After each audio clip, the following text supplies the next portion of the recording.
Hoje nós vamos falar no Business in Connection sobre o direito digital, mas também vamos explorar muito o direito de família. Uma grande especialista está presente. Trago para você Cíndia Moraca, advogada, presidente de comissões na OAB Jabaquara, mas na verdade ela vai dar um show de jurídico a partir de agora no nosso BC.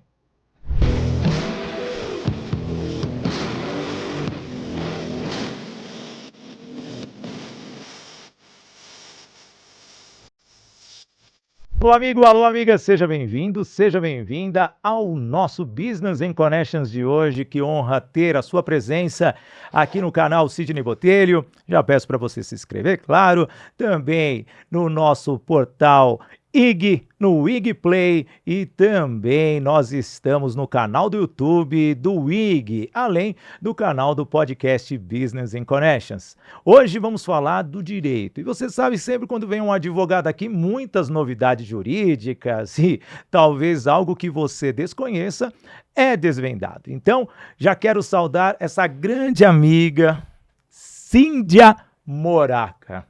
Nossa, todos devem te confundir, mas depois que você começa a dar o show com o seu talento, tudo cai por terra por esse Cíndia, não é verdade? Então seja bem-vinda.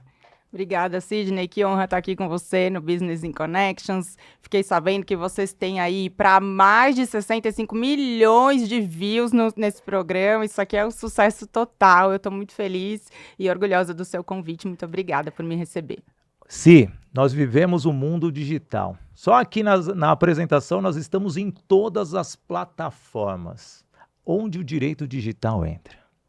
O direito digital entra no nosso dia a dia 24 horas por dia, Sidney. Vivemos a era do cibridismo. Você já ouviu falar esse termo? Olha, é a primeira vez. Olha que eu tenho 33 anos na área de TI. Explica para mim. Cibridismo é a junção das duas palavras, cyber e híbrido. Tá. Então, significa que hoje a gente vive num mundo híbrido, onde o que acontece no cyber, no mundo digital, afeta o mundo que a gente ainda chama de real, mas a verdade é que não tem mais dicotomia, é uma coisa só. Tá. O digital está 24 horas na nossa vida, somos todos cidadãos digitais. Não, e o detalhe é que muita coisa que era analógica começou pela telefonia, depois começou com justamente a automação de muitas empresas e até os bancos hoje são digitais. Como que você vê toda essa evolução nesse seu período de carreira? Esse ano eu faço 25 anos de advocacia, né? Eu atuo com direito de família desde que eu me formei, mas nos últimos 12 para 13 anos eu comecei a estudar comportamento digital. Tá. Isso porque nos meus processos de família eu comecei a usar algumas provas que vinham da internet. Eu não sou pioneira disso, eu não desvendei a roda. Foi quando, para mim, isso começou. Vocês lembram de Orkut, vocês lembram de MSN, tudo isso. E aí, num dos meus processos, eu usei um print do Orkut. E ali, um print não, era um print screen, gente, não era print igual era no celular agora. Era um print Que é só você screen fazer hoje no celular, sei lá, naquela época você tinha que dar 2 comandos no Isso. teclado. Pois é, mas ali eu pensei, se eu tô tirando um print screen do Orkut da pessoa, e se alguém for olhar o meu? Aí desesperei, né? Fui olhar meu Orkut, era foto de festa, foto de praia, nada errado. Mas era um registro de tudo que estava ali do meu dia a dia. Tá. Que eu não tinha pensado como é que aquilo poderia ser usado contra mim. Então, dali em diante, eu comecei a estudar uma coisa que se chama comportamento digital, que é a maneira como a gente se comporta na internet como um todo e como é que isso afeta o nosso dia a dia. E aí você citou aí alguns exemplos que justamente traduzem essa questão do mundo digital na nossa vida. Você falou de banco digital, mas você já pensou em como é que a gente se locomove hoje? Hoje é Uber, não precisa ter carro. Você não quer cozinhar? É iFood. Você quer fazer uma reunião com o seu cliente do outro lado do mundo? Você usa ali os aplicativos, Meet, Zoom, seja o que for. Antigamente, para a gente vender e comprar um carro, você lembra que tinha que assinar papel moeda aí no cartório? Agora Sim. é aplicativo do Detran. Imposto de renda, acabou de mudar, aplicativo novo, vem tudo lá já digitalizado. A nossa vida O imposto de está renda ali. era um disquete e hoje você, no No aplicativo, aplicativo, sua você já vida tem tá tudo lá. ali e ele já traz automaticamente. Você entendeu o que é o cibridismo? Não tem separação das nossas informações, da nossa vida, que a gente chama de vida real. Ai, desliga a internet, não existe mais isso. Ah, existe, porque a internet não dorme, ela é Não, 24 horas. se você desligar a sua internet da casa, tem um Wi-Fi que você consegue pegar. Então, hoje está assim. Vou fazer uma pergunta que eu acho que pode gerar algo polêmico, porque eu tenho que agradecer os nossos apoiadores, agradecer a agência Sou Digital, da Bárbara Fiuza, que cuida e administra todas as redes do grupo Sidney Botelho. Também quero agradecer a Doco Technology, CRM Bitrix 24. Você quer aumentar a produtividade, tem que registrar tudo.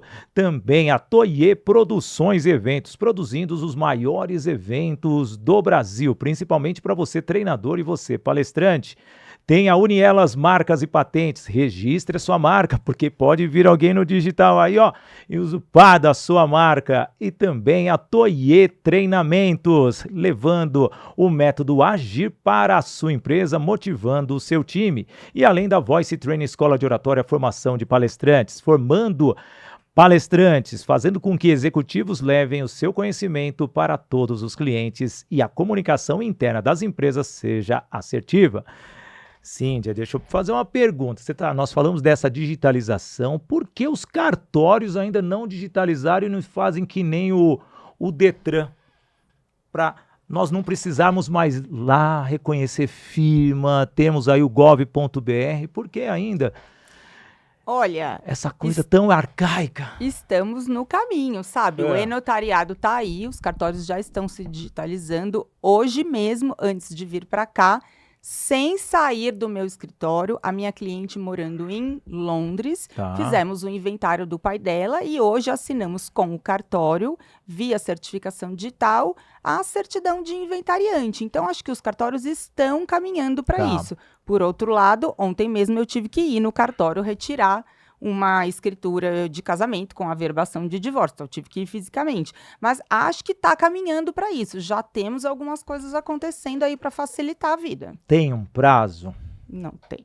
Quer dizer, aí eu também não, eu acho que não tem, mas eu não tenho essa informação. Fico devendo aqui, mas acho que não tem um prazo. Acho que ainda leva um tempo para ficar tudo digital. É muito desesperador quando você vai lá no cartório para reconhecer sua firma, você fica horas e horas e horas. Sim.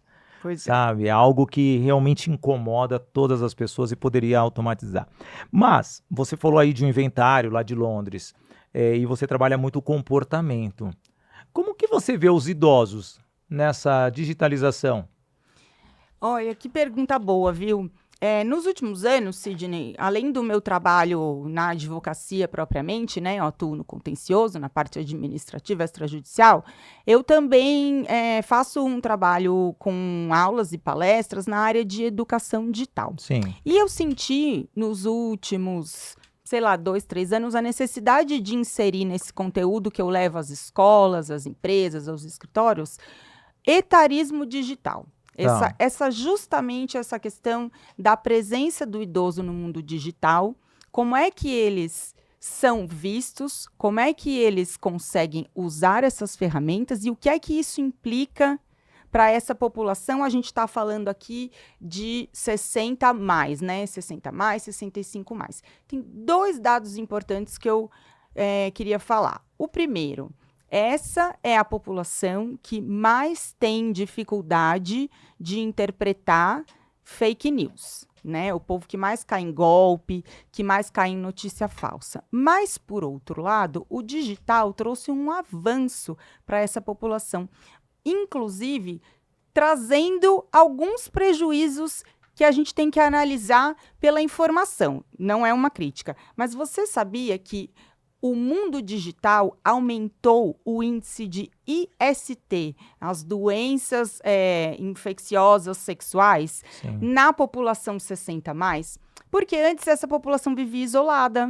Eles não tinham o que falar. O máximo era o baile da saudade, uma vez por mês. Aqui no Piratininga, na né? Angélica. Isso aqui não tinha. Sei lá, ia um bingo, aí proibiram o bingo. Só que o digital trouxe a comunicação, os chats, as mensagens e o romance de volta. E isso pôs essa população de novo no mundo do romance, o que é super positivo, isso faz bem para a saúde, Nossa, isso aumenta a comunicação. Só que Ok. os índices de estudos da saúde constataram que por falta de informação, porque não usam preservativo, porque não têm acesso à saúde preventiva, o índice de IST aumentou na população da terceira idade.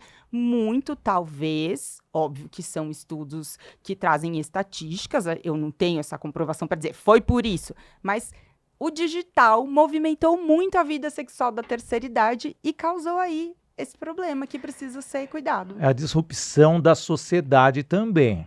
Que aí nós vamos entrar num aspecto que todo esse lado comportamental mudou. Mas aí entra um ponto preocupante nesse seu comentário, que pode ter mais golpes ainda para essas pessoas. É o que mais tem. Por causa de, pessoas de má índole, né? Sim, tem aí aquele caso do, como que era, o conquistador do Tinder na Netflix, né?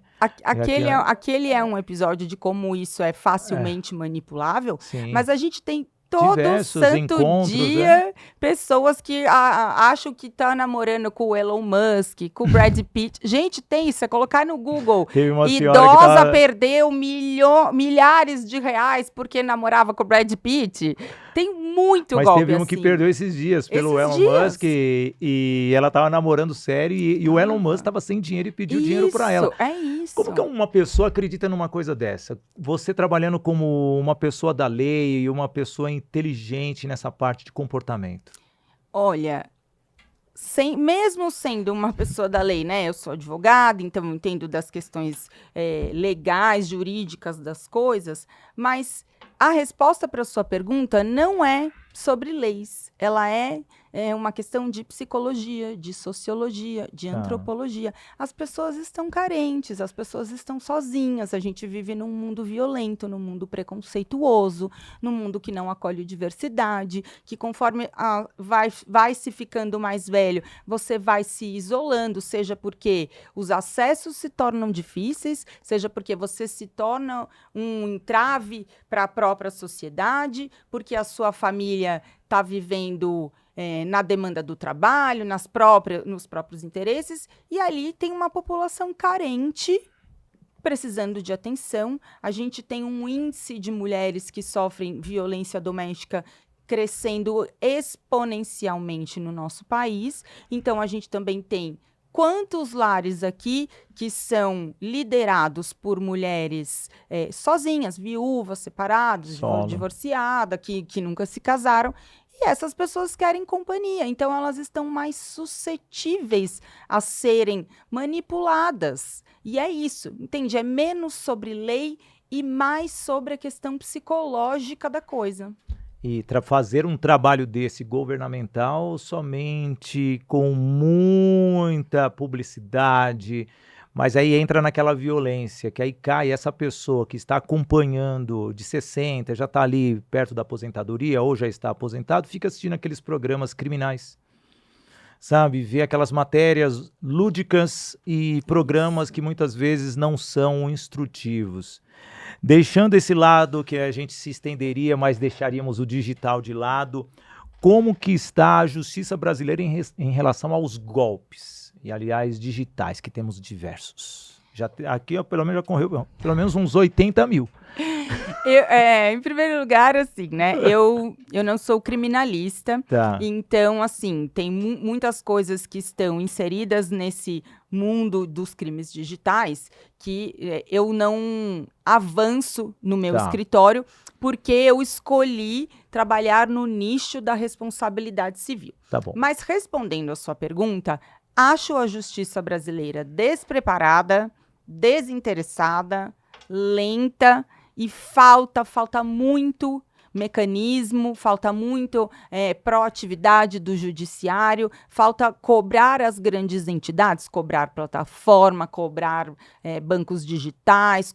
Sabe por quê? Porque está muito fácil aplicar golpe e aí você não tem o retorno do poder judiciário, do poder público, de políticas públicas e governamentais, seja em campanhas para elucidar melhor sobre golpes, seja para combater golpes, seja na eficácia de punir golpistas. Então, eu acho que estamos lascados. Eu olhando, você deve ser pesquisadora, literalmente, até mesmo nas suas formações. Você já fez um estudo dos países que realmente são bem avançados nesse tema? Tem algumas pesquisas aí, eu não vou saber te citar agora, e a gente pode depois colocar Mais à até frente. no link dos comentários, Sim. ou depois um print, justamente colocando o Brasil, está quase lá em último, acho que numa contagem de 20 países, dos países que a população é mais suscetível a cair em golpes e fake news. É facinho da gente achar essa informação depois, eu deixo ela nos comentários do link. Trazendo algo que foi um tema rápido que até o judiciário teve que entrar em ação no ano passado, que foi a questão das bets, envolve o digital. E trabalha muito o comportamento humano. E você citou o bingo. O bingo era assim. Eu vou contar um caso, deixa eu olhar aqui para vocês de casa, que eu gosto de dizer. 1996. Estavam lançando um bingo na frente, na avenida de frente da minha casa. Eu lá precisando de dinheiro, recém-pai, nossa, tinha acabado de nascer minha filha, e ao mesmo tempo eu bati lá, precisando de locutor. Fiz o teste. Quando eu entrei naquele bingo, só tinham senhorezinhas ali, e peguei e comecei lá, 33, 33, 22, tal. Foram 2 sessões de chamadas. O dono do bingo chegou para mim e falou assim, você não está aprovado. E eu precisava daquele dinheiro e eu sei que eu fui bem. E aí eu falei, mas por quê? Eu estou te reprovando porque você é muito técnico e clássico para eu te prender aquilo. Aí vem a reflexão.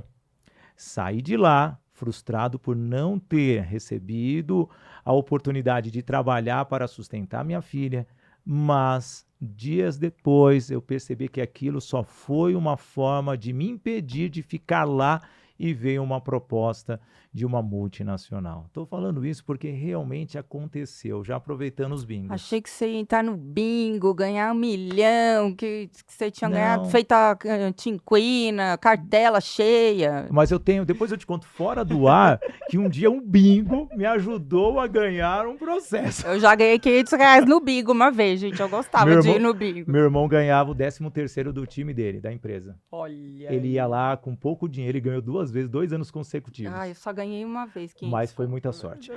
Ou as bets, vamos voltar nas bets, que virou um tema e até que a justiça brasileira atuou rapidamente, bloqueando, fazendo um processo. Teve que fazer, porque muitas pessoas, quando entrou o Bolsa Família da jogada, obviamente eles tiveram que colocar as regras. Como que você avaliou tudo isso? Primeiro lugar, né, eu acho que assim, eu não tenho nada contra os bingos e eu achava que era um bom entretenimento, mas existe uma distância gigantesca entre um bingo e as bets, por 2 motivos. As bets estão aqui, 24 horas nas nossas mãos. Vivemos a era do hibridismo, lembra? Tá tudo aqui. As bets têm também a questão da influência. Hoje, a gente vive no mundo da influência. Então, você tem ali influenciadores digitais que passam os seus dias faturando milhões para te convencer que jogar todo o seu rico dinheirinho nas bets, que aquilo é uma boa ideia. Só que ele ganha em cima do que você perde. Então, tem essa questão que eu acho importante. Então, antes da gente chegar nisso, da ação do poder público que foi necessária, muito necessária, no meu ponto de vista, na minha opinião, tinha que proibir bets. Não faz sentido para mim você submeter a população a um desgaste, a um consumo viciante livremente. Ah, mas cada um joga se quiser. Ah, mas gente, os mecanismos de dopamina, tem muitos estudos que dizem o quanto é que nós somos afetados pelas coisas que acontecem no Sim. digital. A gente perde o controle. Você vê ali de jovens que usam o celular dos pais sem autorização, até idosos perdendo dinheiro da aposentadoria. Por quê? Porque tá ali de um jeito que é estimulante e eu considero extremamente prejudicial. Eu sou contra as bets, não vejo nenhuma produtividade nisso. Acho que a maneira como está sendo conduzido é muito flexível ainda, mesmo com essas medidas importantes que você citou. Eu realmente sou contra bets. E me perdoe aí quem gosta. Não, forte. Aliás, você vê todos, você assiste uma partida de futebol, você pega lá, tem 6, 7 anunciantes dentro de uma partida. Se você ficar vendo as plaquinhas de publicidade, cara, mas também quando foi sair a normatização da justiça, mais de 210 bets foram autorizadas ao mesmo tempo a atuarem no Brasil. Pois é, gente. Você pensa isso? É um negócio 24 horas. Eu tive um jovem amigo meu que perdeu 20 mil reais. 20 mil reais e ele foi, assim, enganado. Porque ele começou com 100 reais.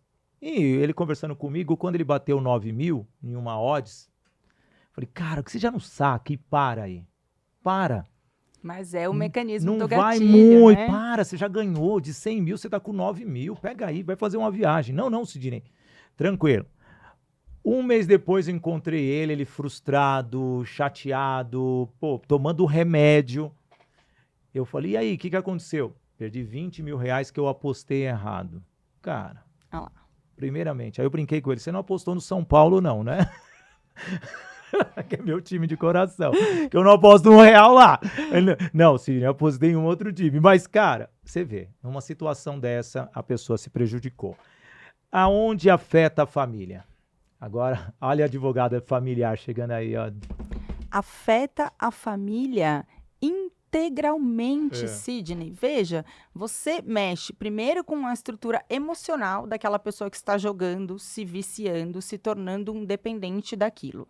Segundo, você mexe nas finanças dessa família, né? Você está contando aí uma pessoa que perdeu 20 mil reais, se endividou, não sei como é que ficou aí a situação dele. Aí você afeta as relações conjugais, porque os parceiros, eles acabam vivendo um conflito por conta de um vício que é equivalente a um vício na bebida, Sim. a um vício em compras, em drogas, entendeu? Então, assim, isso afeta a família de uma maneira que a gente não consegue nem mensurar um negócio desse. E já tem pesquisas, não sei dizer os índices, porque são pesquisas muito recentes, de como as bets vêm aumentando os índices de divórcio no Brasil. Porque fica insustentável, né? Tipo, você tá lá, sai para trabalhar o dia inteiro e o seu parceiro tá torrando o dinheiro e endividando o casal. Já tem, inclusive, decisão judicial, porque eu não sei se vocês sabem que no direito de família, quem se separa divide os bens, mas também divide as dívidas. E aí já tem decisão judicial isentando a esposa de dividir as dívidas que o ex-marido contraiu jogando nas bets. Sério isso? Tem. É um caso atípico, é um caso que ainda... Eu nem sei se ainda está em sede de recurso, mas decisão da primeira instância trouxe. Isso aí a gente bota no Google, depois eu coloco lá para vocês como é que é. Mas veja só isso, né? Porque quando você se divorcia, você tem que dividir essas dívidas, mas pensa que chega na hora do divórcio, você não tem nem ideia o que seu parceiro está fazendo. O que ele está contraindo de dívida num negocinho que ele está o dia inteiro aqui, ó. Isso aqui é uma loucura, gente. Olha, o que você está falando é algo super importante. E aí entra na pornografia. Absolutamente tudo. Que duas coisas que movimentam o digital bets e pornografia. E no ano de 2024, bets ganhou da pornografia. Sim. Cara, é surreal isso. É surreal. E sendo... Vamos lá, você que está muito, porque você faz pesquisa, você roda as escolas, você roda as OABs, você orienta jovem. Como que está sendo essa educação do jovem em relação a isso? Porque você vê não somente aplicativos, ferramentas, oportunidades, tem sites hoje de acompanhantes já anunciam em clubes de futebol, onde está a massa brasileira. Como que você está orientando esses jovens advogados? A gente tem que pensar em Que esse jovem advogado é estrategicamente. digital. É isso, né? Então, assim, para o jovem advogado, já pode fazer um merchan? É agora? Fica à Para o vontade. jovem advogado, eu tenho uma mentoria que se chama Advocacia e as Redes Sociais. É para o jovem advogado entender como é que ele usa as redes sociais de maneira ética, fazendo um marketing jurídico dentro do que diz o provimento 201 da OAB, mas também como uma ferramenta de ter presença digital, porque dá para usar, Sidney. Nem tudo na internet é um problema. Tá. Só que a pergunta que você me faz é sobre educação digital, letramento digital. Inclusive, tem uma matéria recente de uma revista canadense chamada Thomson Reuters. Tá. Eu uso muito ela nas minhas palestras. E dos 6 itens que ela coloca lá como sendo 6 tópicos para a gente observar de avanço e de mudanças na advocacia para o ano de 2025, um deles se chama letramento digital, Tá. que é a educação digital. Da minha parte, eu faço isso em formas divididas. Então, eu vou às escolas municipais e estaduais, é um trabalho social que eu faço na minha região, dando uma aula de direito digital básico, porque o óbvio não existe, né? Parece que a gente sabe tudo, a gente está acostumado, o celular na mão o dia inteiro, mas tem coisas que a gente não tem ideia. Sabe o que me surpreende? Ensino fundamental, ensino médio. Que quando eu falo com as crianças e com os adolescentes, eles sabem de tudo que eu estou falando. E os professores... É mesmo? Ah, mas não pode isso? Ah, mas teve isso? Ai, como é que usa isso? Os jovens sabem tudo. Os jovens estão nas trends, eles estão nas redes sociais, eles conhecem os mecanismos, mas, por outro lado, por exemplo, eles não sabem mais usar um notebook, eles não sabem usar o computador, eles não sabem digitar, eles não sabem escrever à mão, porque tudo é uma comunicação feita aqui.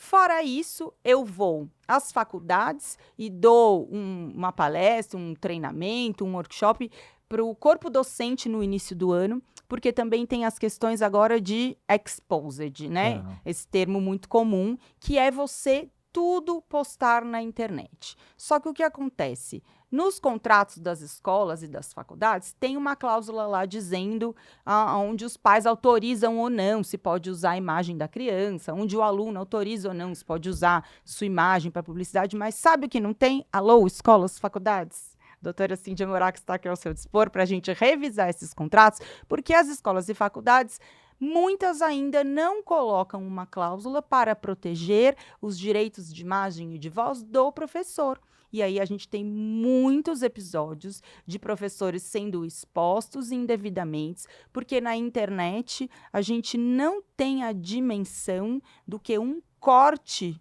Um corte é você, né, tirar um pedaço de um vídeo e colocar ali de uma maneira que aquilo... Interpretativo. Exato. E o que isso gera de problemas. Então, a gente também não pensa nisso, isso faz parte hoje do meu trabalho, preparar o corpo docente para o início do ano letivo, para que eles saibam lidar com isso, para entender questões de direitos autorais também, Sidney, porque... Todo dia você está em qualquer lugar. Quantas vezes você já foi dar palestra, você já foi assistir palestra, vezes, e o pessoal está tirando print do seu material e, portanto, esquece que tem direito autoral.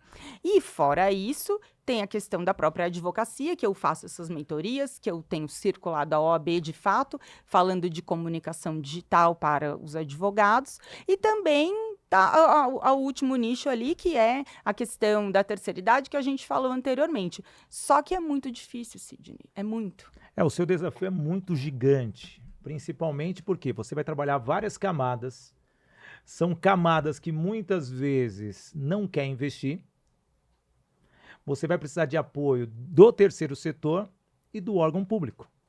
Por quê? O terceiro setor para ajudar juntamente para essas ONGs, essas pessoas mais carentes entenderem essas situações.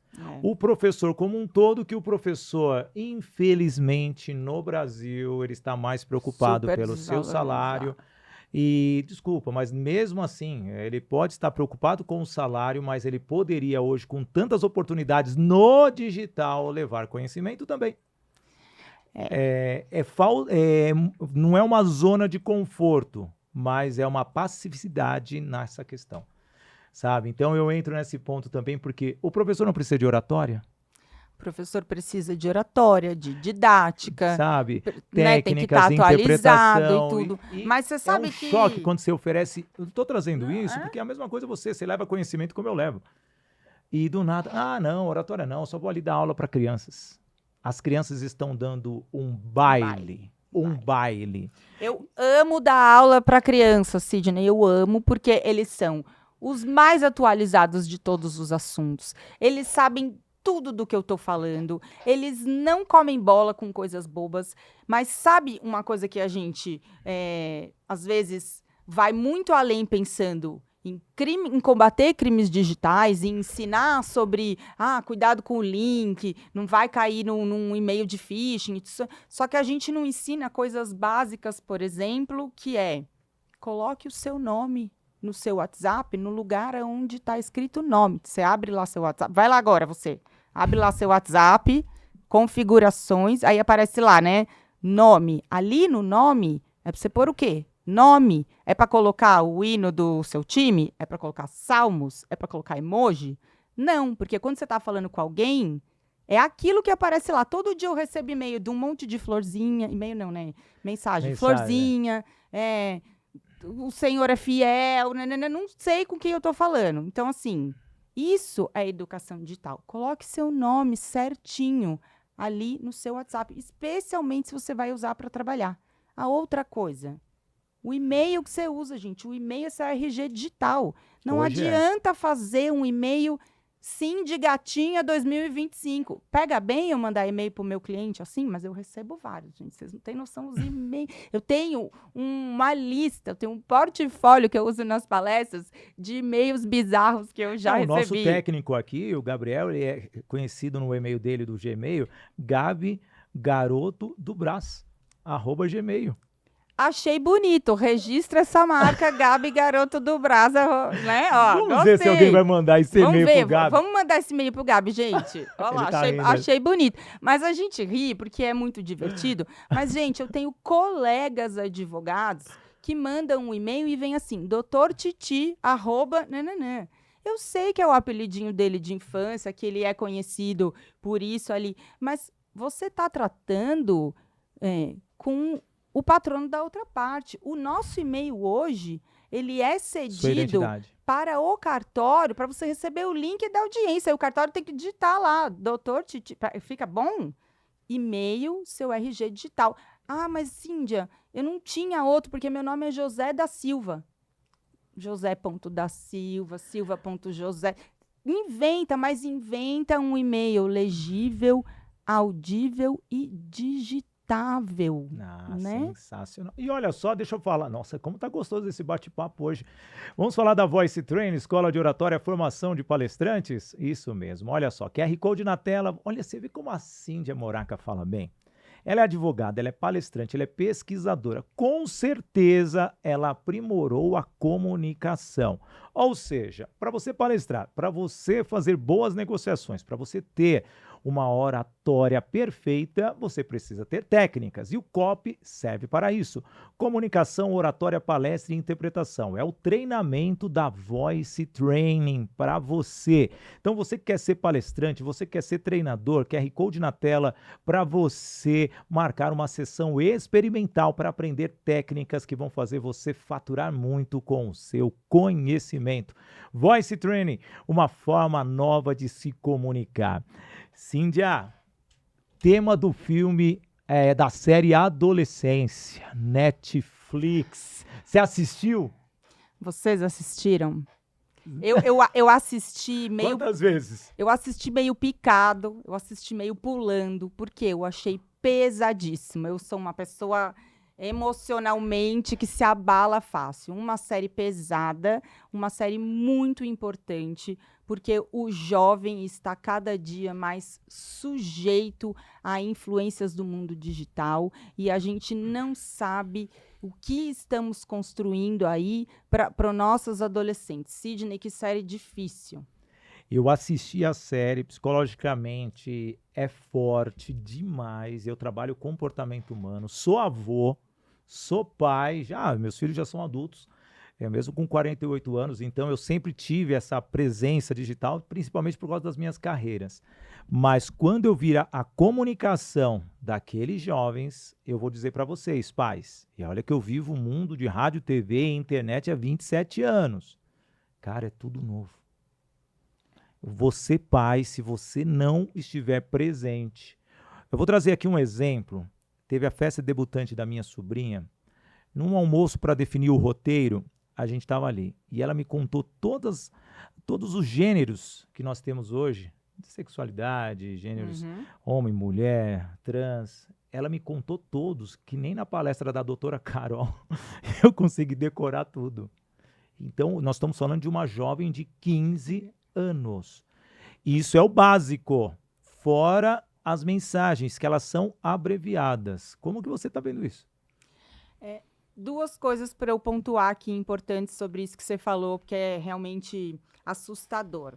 Primeiro é que a gente acaba que pensa no digital, na presença do jovem no digital, muito de uma maneira, às vezes, superficial, sempre ou proibitiva ou muito permissiva, né? E aí o que acontece é que a gente tem que pensar em termos estratégicos. Esses jovens estão sendo doutrinados por outras pessoas que não mais os próprios pais, né? Os pais hoje têm carga de trabalho, muitos têm 2, 3 turnos para cumprir, é o trânsito, é a própria saúde mental dos pais que já não tem aquela questão diária do cuidado com essas crianças. Então, elas estão muito sujeitas às telas o tempo inteiro, ao ponto de que foi aí recentemente sancionada a lei que retirou os celulares da escola. Você concorda? Concordo.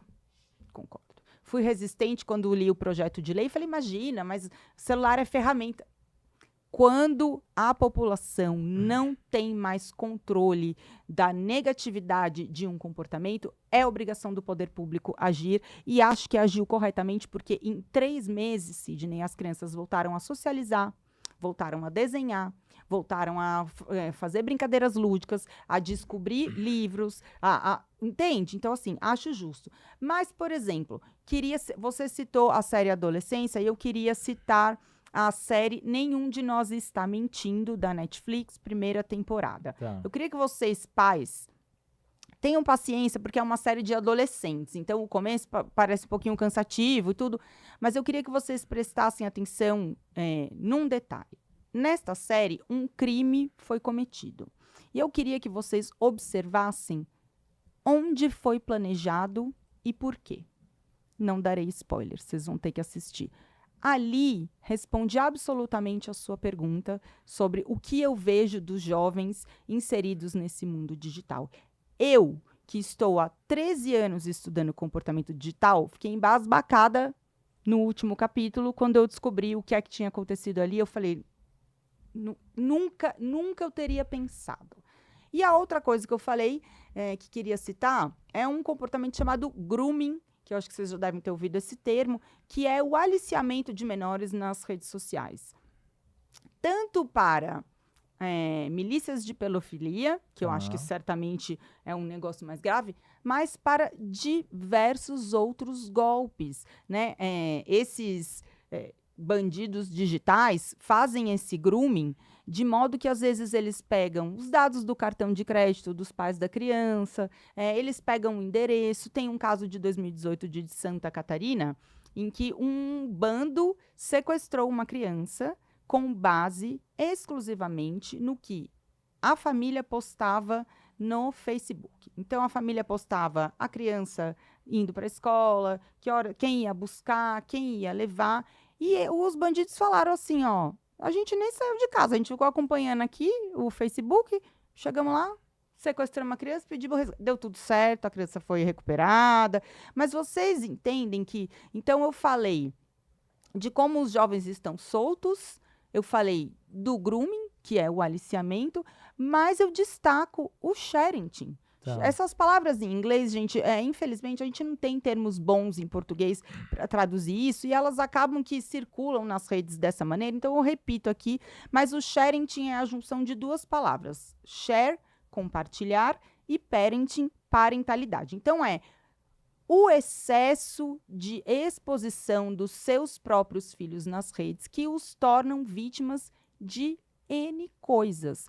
Na medida em que a gente pensa mais na proteção contra a pedofilia, contra golpe, o que a gente não está pensando como adultos que expõem crianças nas redes? Primeiro, que a gente está violando a Constituição Federal e ECA, né, que preserva a intimidade e a privacidade da criança. Eu tenho casos praticamente toda semana de pais que ficam irresignados quando eu digo, mas você não pode ficar postando isso do seu filho. Mas por quê, meu filho? Enquanto morar na minha casa, eu que decido. Mas a lei dá a ele direito à privacidade e intimidade. Reparem, as crianças não têm mais esse direito. Os pais postam o dia inteiro. A criança trocando a primeira fraldinha, comendo a primeira frutinha. É que quer fazer com que a criança estoure, né? Como uma influenciadora digital. Pois é, Sidney, mas aí é que a gente tem o projeto de lei Larissa Manoela, que está aí rolando, que é justamente porque tem que reservar uma parte desse dinheiro que os pais estão ganhando com essas crianças para eles. Porque aqui no Brasil, assim, você posta 200 TikToks da criança, monetiza, ganha dinheiro, a criança não tem dimensão, ela não consentiu, muitas vezes ela chora que não quer participar e os pais continuam expondo porque estão ganhando dinheiro. Agora, eu te pergunto, essa é para você. Como é que a gente vai tirar isso das famílias? Tem famílias que saíram de comunidades, que saíram de não ter o que comer, fazendo exposed de criança nas redes sociais e faturando. Tem um caso aí recente que está grave na minha mão, que é uma mãe que posta vídeos com a filha dançando. A filha tem 12 anos, se tiver. Entende? É uma exposição que eu considero doentia, perigosa. E dependendo das danças, expõe a menina sexualmente. Depois, com isso, a menina segue outros caminhos, começa a receber assédio, não somente... Já está recebendo. E a mãe ri nos comentários. Põe foguinho. Entendeu? Ela acha bom, entendeu? Eu acho uma loucura. Compartilhei ontem Aconteceu isso lá no passado com a exposição de uma MC, né? MC Mirella, eu acho, se eu não me engano. Sim, até hoje esse caso repercute aí. A menina tinha 12, 13 anos, acho que hoje ela já é maior de idade, mas na época a sensualidade era muito complexa. E entrando num pouco de comportamento, e o jovem hoje, eu vejo que a sua opinião é forte, adora um funk. E aí? E a sua opinião dos pancadões? Vai, uma MC pipoquinha da vida. Olha só, né? Durante hoje tá polêmico o programa. Vocês viram, né, gente? O Sidney não me falou qual que era a pauta, não me deu uma palhinha das bombas que ele ia jogar pra mim. Eu tenho que me virar aqui, viu? Só que... E eu não tô respaldado judicialmente. Olha eu deixando aqui o rastro digital das minhas opiniões. Mas veja bem, então, só do que você comentou aí. Eu, por alguns anos, presidi a Comissão de Direito das Artes da OAB São Paulo. E, embora fosse muito preconceituosa, estudei a questão do funk e entendi o funk como sendo uma cultura popular. Tá. E que também, de uma maneira muito difícil de lidar para mim, fui capaz de perceber ao longo dos anos que essa linguagem sexual do tipo musical funk, ela parece hoje muito ostensiva e violenta, mas a gente sempre teve isso na música popular brasileira numa outra linguagem. Então eu fui perdendo meu preconceito. Eu consumo, eu vou em show, não é meu perfil, mas eu me divirto com as trends, tem musiquinha que eu acho gostosinha.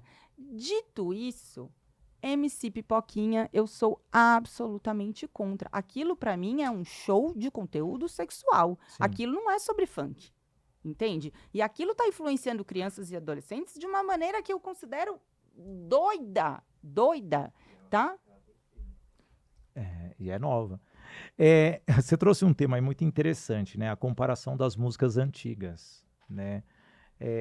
A minha filha chegou, pai, você critica de eu ouvir o funk, mas você cantava a música Garagem da Vizinha lá atrás. E eu estava acompanhando essa música, que minha filha é relações públicas, né? 29 anos, já é uma mulher, né? Então, polêmica, nossa, ativista feminina, nossa, demais, minha filha. E ela começou, e o tchan? Segura o tchan, pai. Amarra o Quem tchan. não dançou a dança da manivela, quem não dançou é o tchan, não Eu viveu. falei, filha, mas você queria ser a Carla Pérez no Gugu. Deus me livre. Não são essas situações. Sim. Mas peraí, Ah, só vamos completar esse raciocínio, porque era justamente sobre isso. Então, assim, não é o funk que traz esse nível Essa de exposição. sexualização. A música popular brasileira sempre trouxe isso. Só que estamos aqui falando do digital.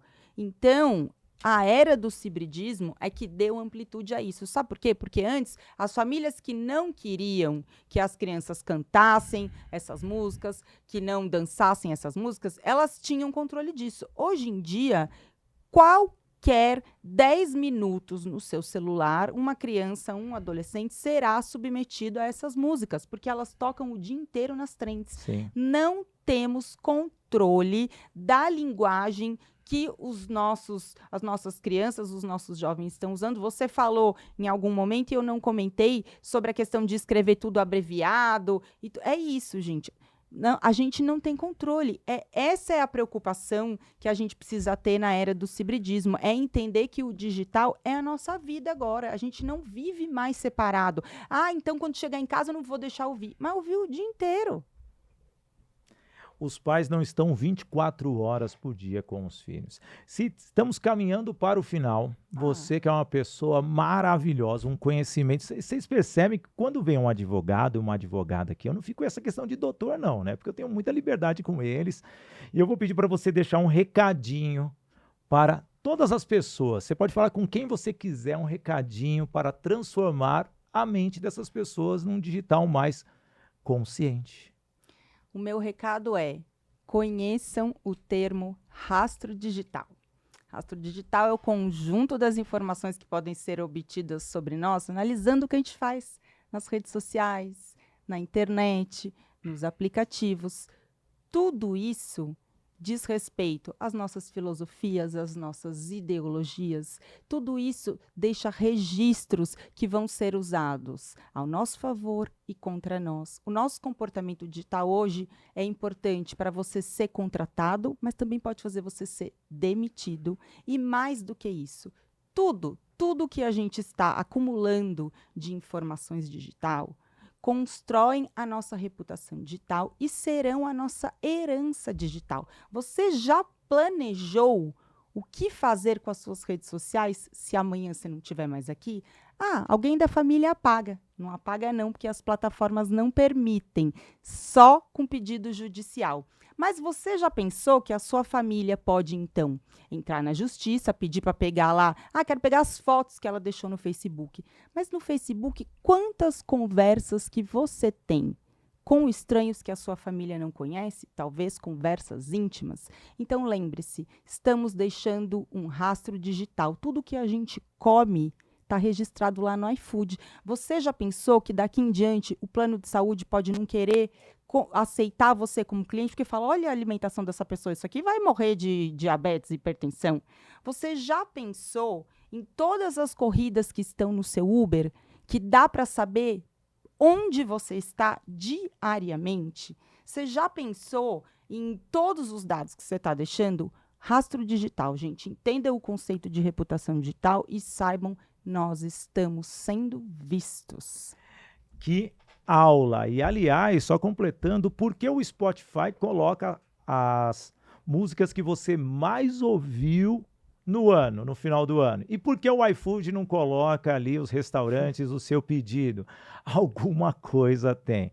Doutora Cíndia Moraca, muito obrigado pela sua participação aqui no nosso Business in Connections. Eu teria aqui pelo menos umas 2 horas, seria aquele podcast de 2, 3 horas, mas as agendas não permitem tanto tempo, então seria praticamente uma convenção. Eu quero agradecer muito você que ficou aqui. Vale lembrar que nós temos o apoio da agência Sou Digital, também a Docu Technology, temos a Toye Produções e Eventos, temos a Unielas Marcas e Patentes, a Toye Treinamentos e a nossa Voice Training Escola de Oratória. Estamos aqui de segunda, quarta e sexta no meu canal Sidney Botelho, também estamos no Wig Play, estamos no canal do YouTube do Wig, no canal do YouTube do podcast Business in Connections e também no portal Wig. Eu, Sidney Botelho, vou encerrando por aqui. Agradeço muito a sua presença digital e de uma forma saudável. Peço para você deixar aquele comentário e, como eu gosto sempre de dizer, viva o momento com coragem e coração. Valeu, até mais!